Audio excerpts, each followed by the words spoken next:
You're listening to The Manning Report with your host, James David Manning. The news behind the headlines.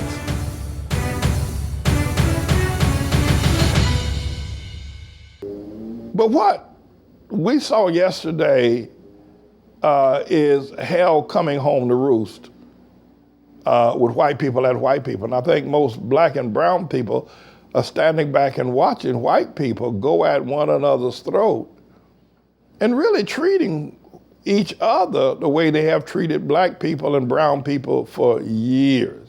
When I witnessed Corey Lewandowski yesterday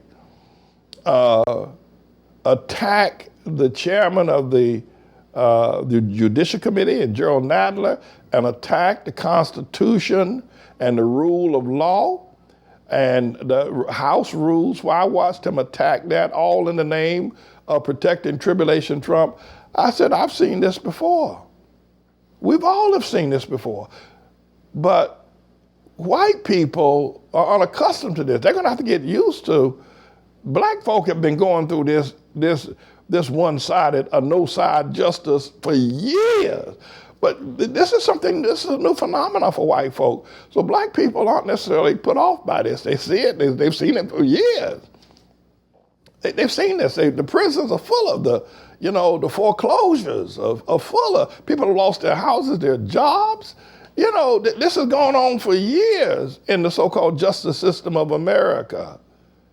But now it has come home to roost. Hell has come home to roost. I'm gonna let you listen to a little bit of yesterday's opening remarks by Gerald Nadler, who is the chairman of the Judiciary Committee. And then I'm gonna come back with some, and watch what he approaches, what he says. He goes right at Trump. He goes right at the fact that the orange-haired king, Trump is more powerful than God. That man, and everywhere he goes, he stands and the people just bow. The white people just bow. And I mean, I'm gonna tell you, Jesus couldn't get the same kind of applause that Trump gets at his rallies. But Mr. Engineer, please, Gerald Nadler. Today's hearing is entitled Presidential Obstruction of Justice and Abuse of Power. This hearing is the first one formally designated under the committee's procedures adopted last week in connection with our investigation to determine whether to recommend articles of impeachment with respect to President Trump. We subpoenaed 3 witnesses to this hearing, Rick Dearborn, Robert Porter, and Corey Lewandowski. Unfortunately, we learned last night that the White House is blocking the first 2 from even showing up and tightly limiting the third. The White House has no authority, legal or otherwise, to give these orders.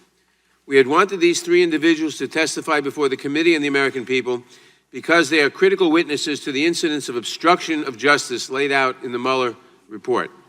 In at least 5 of those episodes, evidence laid out in the special counsel's report established that all the elements of obstruction of justice were met.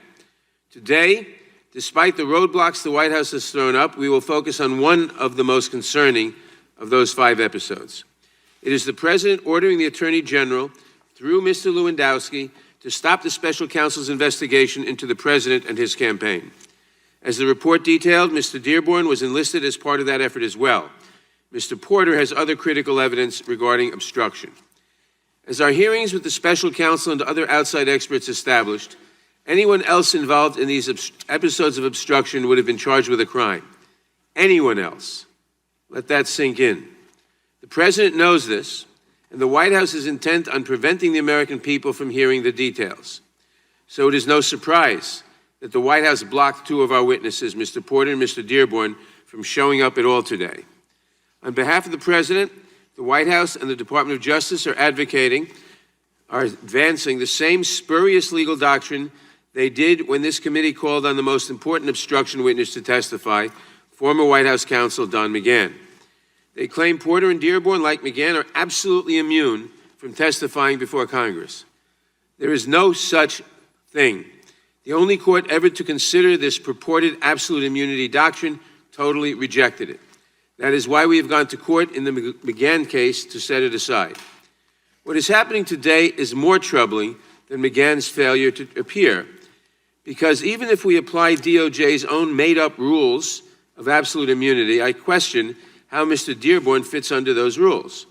According to DOJ opinions, absolute immunity applies to, quote, the president's immediate advisors who serve as the president's alter ego. All right, Mr. Engineer, I think we've got the gist of what is what is said. Just an aside, that the gentleman sitting to the left of Gerald Nadler is chewing gum. That is the most despicable, irresponsible, contemptible thing that, chewing gum in public is just not something that one should do. Your mouth is moving like a cow or a camel chewing a cud. It is, what school did he go to? How did he get through?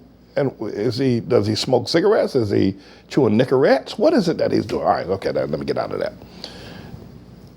What Chairman Nadler is saying is that Trump is blocking the information flow to the House.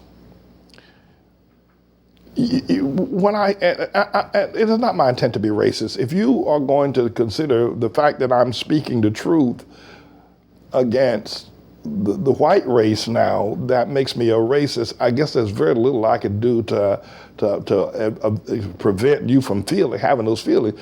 But I'm gonna suspect that you have a higher intellectual and analytical mind. And you're going to say, I'm just telling the truth as it is. It doesn't have to be racist simply because I'm saying it. To not say it would mean that I'm supporting a lie. So I'm going to give you the benefit of the doubt of being an intellectual, analytical person and realize that what I'm saying and what I've been saying about white folk under Trump is not racist. It's just true. So having said that, Trump is blocking all information and evidence. It's like, a black man going to court, going to trial before a judge, and the district attorney, prosecutor, will not produce any exculpatory evidence or did not do a thorough investigation to find out, did the man really rape the woman? They didn't do the investigation. The woman said he raped her, that's all. They didn't go look for no semen, no vaginal, no nothing. They just locked him up and getting ready to hang him from the nearest tree without bringing all the evidence.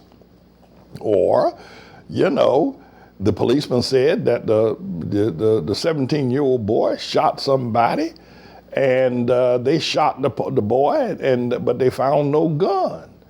Nowhere near. There was no gun within 1,000 yards of where the boy was shot by the police. So the police take out a gun from his boot and put it on the boy and say, this is the gun he used to shoot. That kind of thing. That's what we see happening now. At the highest level of our government, we see Trump acting in this regard. And we see the Judiciary Committee trying to get evidence that he might be able to prosecute the case. And the man who controls the power will not let the evidence go. Well, why? If you are a Trump supporter and you're a reasonable thinking person, you would ask, why doesn't he want the evidence to flow? You say, oh, well, because if the evidence flow, it'll flow to a deep state situation, and the deep state is wrong, so therefore we're gonna trash the Constitution. In order to defeat the deep state, we got to use a shotgun to kill a fly. Well, here, I think it's important that we recognize what is happening now. Now, the ranking member of the Judiciary Committee is a fellow by the name of Collins. He's Congressman Collins from down in Georgia. He's a former lawyer and a Baptist preacher. And he acts like, he acts very flippant about this, he rather than discussing the issues as to whether or not Tribulation Trump ordered Corey Lewandowski to fire, at the time, Attorney General Jeff Sessions, they go all the way back to was there collusion? There was no collusion, and there was no, and the Mueller report says there was no collusion. Mueller reports did not say that. The Mueller report did not exonerate Trump. They said there was sweeping and systematic interference in the 2016 election. But watch this boy, this red face. He not only is a redneck, but he's a red face. I don't know how they make him the ranking member. Why would anybody watch him? this fella Collins, I mean, it's just absolutely incredible how he just treats everything in such a flippant way. It's like, we don't care nothing about these Negroes. we don't care that we're going to hang this one and send the rest of them back to the cotton field. Watch this. Well, thank you, Mr. Chairman, and thank you for introducing this hearing, which is now, as you said, under the new rules. You know, it's sort of the old school, the old rules are the new rules, the new rules are the old rules. These rules were here all along. And yet, here we go again. We're going to say that they're new because we like the packaging. I've never seen a majority so amazed with packaging in all my life. You know why? Because they can't sell what's inside. They can't sell the product. So they just keep packaging it differently. You know, I think we should I agree with my chairman. I think we should call this for what it is. It's just another simple oversight hearing. In fact, no, I think it's actually become this. It has become, let's read the Mueller report for audiobook. That's what we've become. You know, when I see this guy Collins, he's got a Southern accent, so that's going to go against him. He is Southern. That's going to go his cultural, upbringing is Southern. But you know what I see? I have all kinds of things going on in my mind. I see a young black man in his late 20s, early 30s, barefoot down in Georgia in the summer of 1945, being accused of raping a white woman. And this fella is now speaking to the posse. They all got him. They got his hands tied behind his back. He's barefoot, the black man. And the white woman said he raped her. And they don't really have any evidence except for her word. And I see this guy as the lead speaker to all the posse, all the other white men that have gathered around, ready to lynch this black man. And this is the kind of demeanor that this fella Collins has. He has that kind of demeanor. Let's lynch him, demeanor. Watch him. Go watch him. We had Mr. Mueller here. Had a long day of it.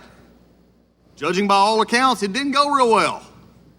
For the purpose of what you've proclaimed for over 9 months and almost 2 years, that there's impeachable offenses, as my chairman has said, clearly in the Mueller report. But here's the problem. 17 of the members of the Judiciary Committee have said that they think the president ought to be impeached. So why are we still investigating it? 17, you get some more. The problem is you don't have the votes. You don't have the numbers. And even if you got it out of this committee, you don't have it on the floor. That's your problem. So the thing that we're going to do is we're going to drag this committee through oversight hearings, talking about things that have been talked about ad nauseum. We're going to talk about it. We're going to put filters up. We're going to say what it really is or really is not. While in all the things, we're going to try to imply that this president shouldn't be president. You know, it is really interesting to me that we just heard just a moment ago that it was said that these made-up rules at DOJ. Well, it's interesting that now they're made-up rules. They wasn't made-up rules when Obama administration used them. Were they made-up rules then? Just asking for a friend. You know, this is amazing. As we come into this situation, the chairman also said that while we're doing this and stopping committees from searching into products like the immigration issue and foreign influence, I just want to remind everybody here watching and everybody here to see the show today, and also to remind the majority that they have complete jurisdiction over immigration. We have complete and total jurisdiction over immigration for the most part. All we have to do is, if you want to fix the border, put a bill up. You don't want to do that. You like this. You like having the press here. You like the cameras because it makes it appear like something. This is a bit of a news blog we do, looking at spiritual wickedness in high places for the most part, making some observations about it and giving people a biblical foundation to the way of interpreting, rather than have Sean Hannity or Laura Ingraham or Janine Pirro or Anderson Cooper or Rachel Maddow or Don Lemon, Rush Limbaugh interpret what's going on in the world. You come to me and I'll tell you based on what the Word of God says. They'll just give you their worldly, sinful view. But the Manning Report will tell you what God has said, whether to say yea or nay, whether to go or to stay. You'll be led by the word of Almighty God. Come to the Manning Report on a daily basis to interpret the spiritual wickedness in high places, because there's plenty of it that's going on. And so I'm the Lord's servant, James David Righteous Rebel Manning, and I'm here to serve you. with news and information.